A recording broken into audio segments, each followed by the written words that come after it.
This is Professor Laird, and this is Chapter 1 of the Marriage and Family class. This is the meaning of marriage and family. What we'll talk about for this chapter is some basic terms and definitions, and then we will be delving into some of these topics a little bit further later on as we go through the course. So the Census Bureau defines family as two or more people residing together, related by birth, marriage, or adoption. Another very important term that is used throughout social sciences is the term household. That's an abbreviation HH that I will use quite often.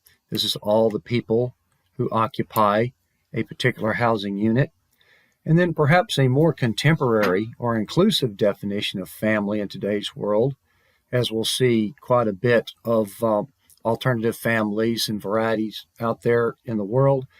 This would be those related by birth, marriage, adoption, or choice. That is, an agreed upon relationship. Traditional family, over the years, sometimes referred to as the nuclear family. This consists of the married couple and their 2.1 unmarried children living together. Now, I'm being a little bit sarcastic about that 2.1, but that actually is the replacement ratio, which is the number of children that couples would need to have in order to sustain our population. And I'll be referring to that more times down the road in the course as far as the importance of the replacement ratio and the fact that last year the United States had a birth rate of 1.7. So we are below the replacement ratio, as is most industrialized societies. Either they already are or approaching that. We'll talk about that more later on. There's only about 1/3 of the U.S. family households that fit this particular nuclear family model. We also have what is called the extended family, in which the relatives, such as grandparents, aunts, or uncles, they live in the same home as the parents and their children. The family is the most important agent of socialization. If you've taken Intro to Sociology, you know there's approximately 7 major agents of socialization, and the family, a la the parents, is considered the most important because of how much influence it has on us very early on in our development stages. What does the family do for society? First of all, the family is the group that produces and socializes the children. The parents in particular, whether it's through inherited traits or the way that children are raised, parents are very important to influencing children's personalities, which stays with you most of your life, or perhaps even all of your life. Your values, your protection that's required for our long childhood. Humans have the longest childhood of any species on Earth, and that's so that our brains can grow and that we can learn, and the family provides that protection for us to mature as children. And then, of course, the inherited traits that we get from our parents as well. The family is the source of our intimate relationships. Those are the first ones that we develop. It develops these core bonds of loyalty that we then go out in the world and use those things that we've learned to develop other relationships and friendships, bonds. Family is also the primary unit of economic cooperation and consumption in our society. And also the family is important in assigning social statuses and roles. We grow up being children or brothers and sisters, and then we grow up to be parents, fathers and mothers. The definition of marriage, that's the socially and legally recognized union between two people in which they are united sexually, cooperate economically, may give birth to or adopt and rear children. Marriage, even in today's world, is still assumed to be permanent. We'll talk about divorce and separation, But marriage is considered a human universal, in that all cultures have developed some form of marriage without the benefit of communicating between cultures and saying, oh, this sounds like a good idea. Why don't y'all try this? Well, no, all cultures have developed that on their own. That's why it's called a human universal. In the United States, just over half of all the adults in the U.S. are married, referring to lots of figures in the textbook, which has got lots of data to refer to. Some of the stuff that I'll talk about is a little bit supplemental to the textbook, particularly if I go back further in history, or in some cases I may do a little bit more in-depth look at some things. But why does marriage exist? Well, humans have been evolving for about 6 million years, and almost exclusively that time we were evolving in small bands, anywhere from 20 to 50 humans of extended kin foragers. So therefore, evolved into humans into this family unit. So that's why it's so normal to us. Family is the central unit of human organization. Every culture, as I said, has created marriage to protect this family life, or in some cases, reinforcing a desirable relationship against the tendency of men to depart from it. That may be a little bit more of a cynical type view of it, but it's also compelled by human emotions of love and jealousy. So these are things that have all come together to create this concept of marriage. The first recorded marriage contract was about 4,000 years ago in Mesopotamia, one of the earliest human civilizations. The Roman Catholic Church elevated it to a holy union in the 5th century. By 1215, marriage was one of the 7 sacraments of the church. And then church decrees that they should be performed in public by a priest in the 16th century. So that you can see that's relatively recent in human history, that marriage has become a formal legal process. The functions of marriage are also similar to the purposes of the family in society, but there's also other things as far as provides established rights and obligations once you've committed into that situation, defines specific social roles of what the husband, what the wife, what the parents are tasked to do through the norms of society. It allows for the orderly transfer of wealth and property, whether it's from husband to surviving wife or to children. It also assigns responsibility of caring for and socializing the children. Also, other functions as well, as marriage is a pretty big topic for most any stand-up comic. We'll be talking about lots of trends in this class. It's not that I would ask students to memorize data, but we would still want to know what are the major trends. What has generally been decreasing over the past few decades? What has generally been increasing over the past few decades? Such as we can see here, the number of married households has been dropping steadily. Most of our turning points we'll look at as far as modern society or around the 1960s period. There was a lot happening in there that we'll talk about. We'll delve into some history in these first early chapters here.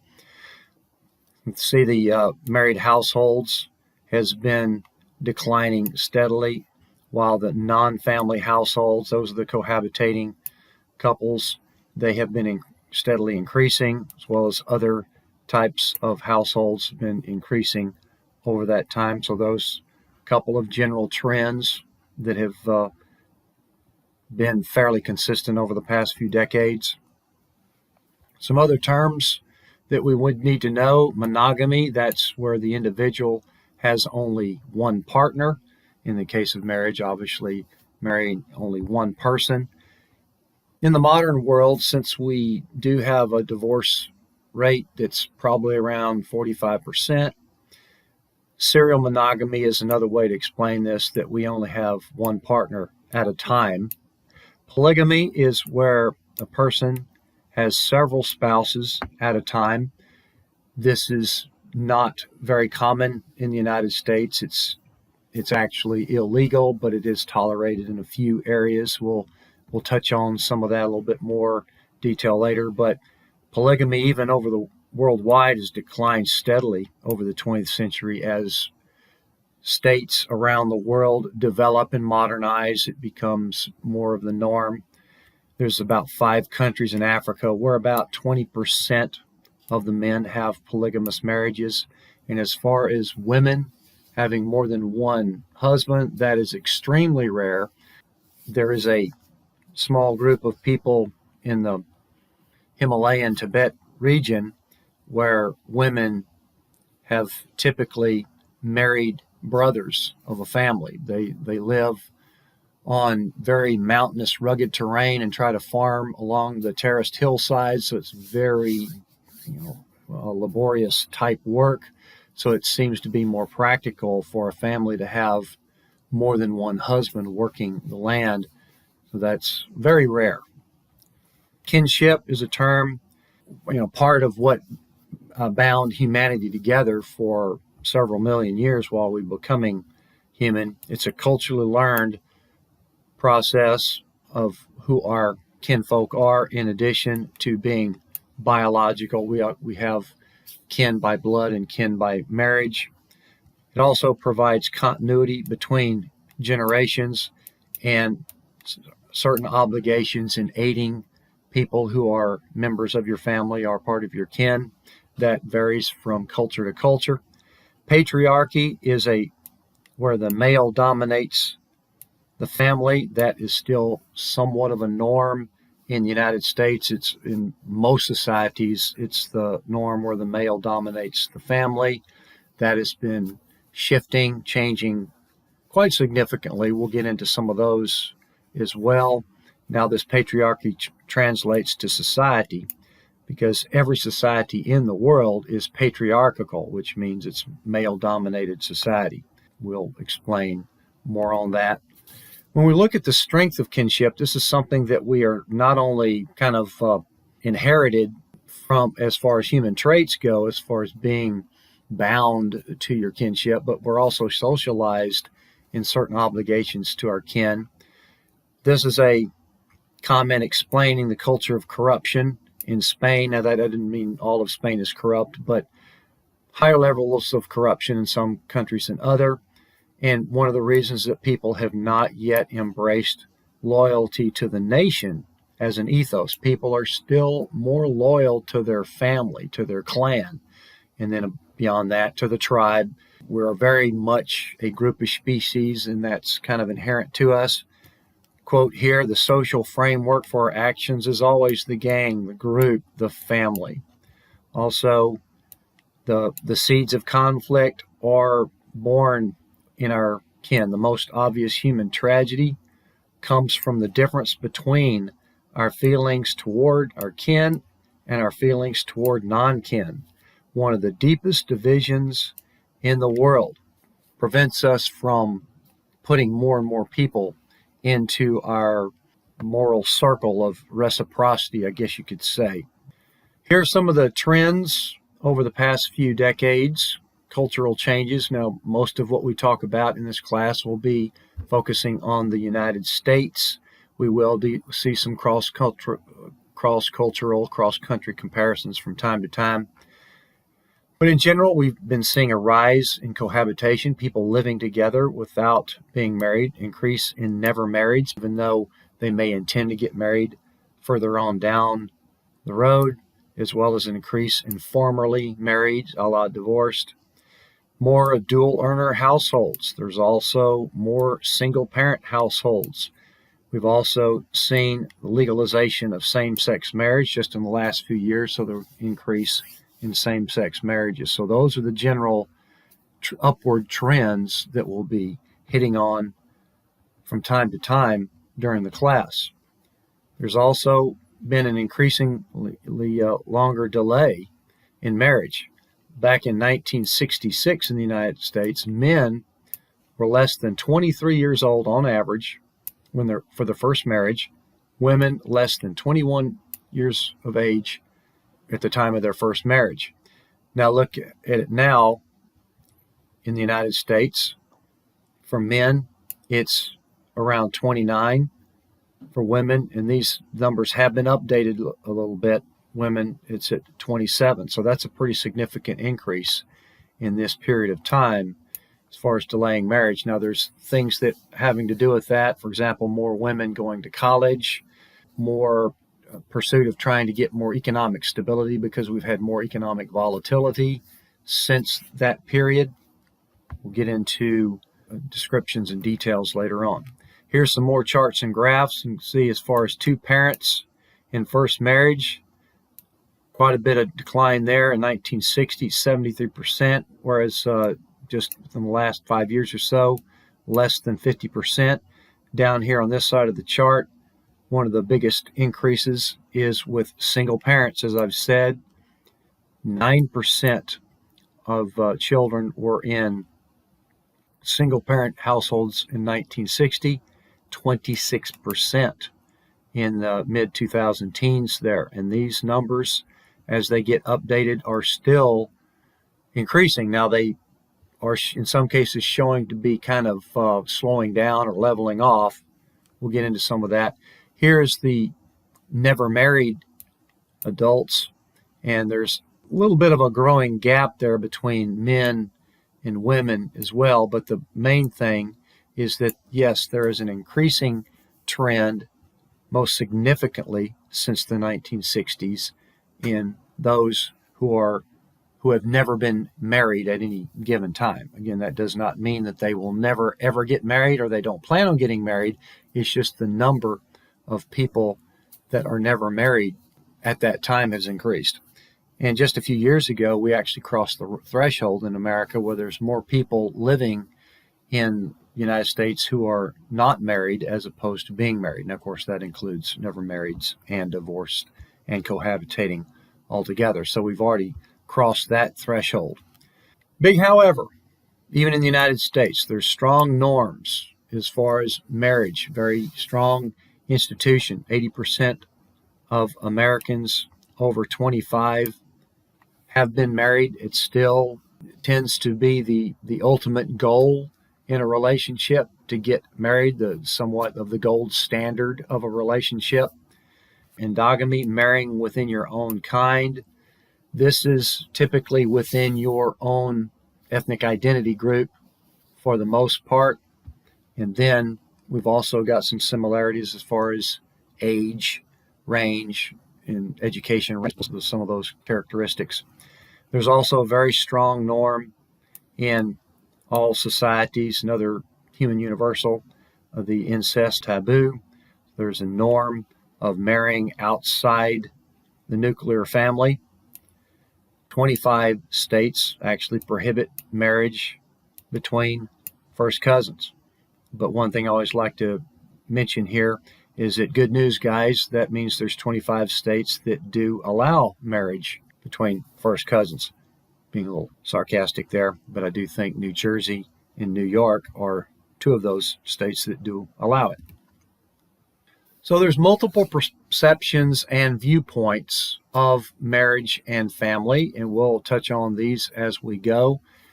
There is somewhat of a conservative liberal divide as far as the views of marriage, the importance of marriage, the sanctity of marriage, or the traditional values having to do with family and marriage.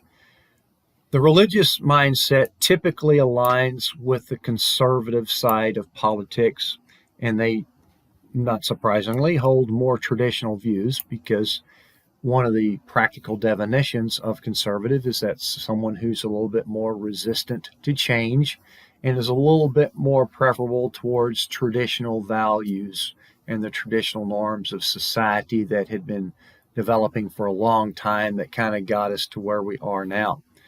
As far as the conservative liberal divide on the views of marriage, conservatives are less open to changing cultural values, as I said, generally more pessimistic about future effects on family, whether they're looking at these alternative lifestyles and changes in family norms that they may generally feel a little bit more pessimistic about. Liberals generally more open and optimistic about the future of family because we've got more choices, we've got more opportunities to create families of varied lifestyles. And the key words, of course, here are generally, because throughout a social science course, that's kind of what we deal with. We deal in correlations, in averages, generalities, tendencies. That's what we've got to be careful about. Whatever I'm explaining, describing in class does not mean that's what it means for you. It doesn't apply exactly to you. It applies to humans in general, or to Americans in general.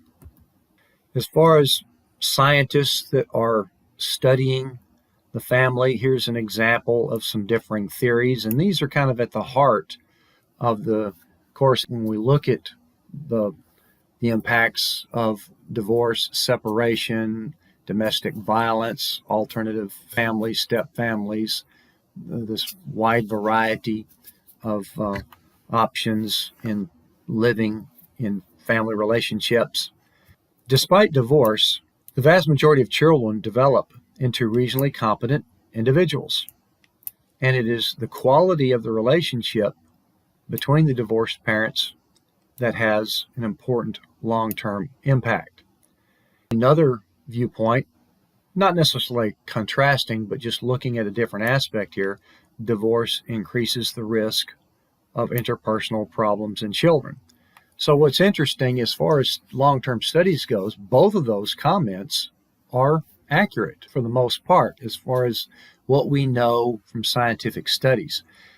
When a child is in a family that has conflict and the parents divorce, yes, there is a tendency for children of divorced families to have perhaps a little bit more effects on them long term from that, whether it's less stability in future relationships or less opportunities as a result of that divorce because they have fewer resources to deal with. But children of divorced parents, there's no guarantee that there's going to be any problems with it. It's just on the long-term outlook, there is a relatively small but measurable impact as far as the effects of divorce on children, because children aren't necessarily designed to deal with stress and conflict and separation anxiety. So there is a higher potential for that, but no guarantee that it would happen.